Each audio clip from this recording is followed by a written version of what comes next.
2034 সালে ফুটবল বিশ্বকাপের আয়োজক হতে আগ্রহী মুসলিম দেশ সৌদি আরব। চলতি বছরের শেষ দিকে বিশ্বকাপের আয়োজক নিয়ে ভোট হবে। সেখানে সংখ্যাগরিষ্ঠতা পেলে বিশ্বকাপ আয়োজন করার সুযোগ পাবে মুসলিম দেশ সৌদি আরব।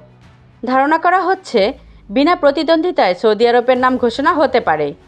সৌদি আরব বিশ্বকাপে স্বাগতিক হওয়ার প্রস্তাবে পূর্ণ সমর্থন জানিয়েছেন ব্রাজিলের ফুটবল তারকা নেইমার জুনিয়র।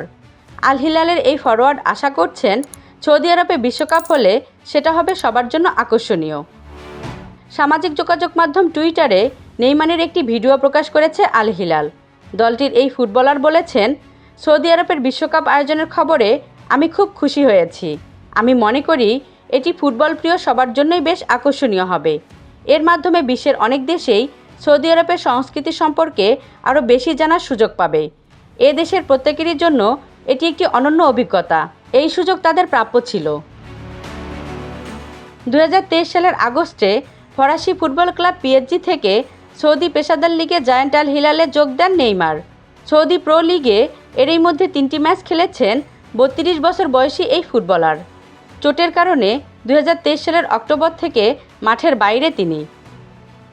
এদিকে 48টি দল নিয়ে 2034 সালের নভেম্বর ডিসেম্বরের ফুটবল বিশ্বকাপ আয়োজনের কথা রয়েছে।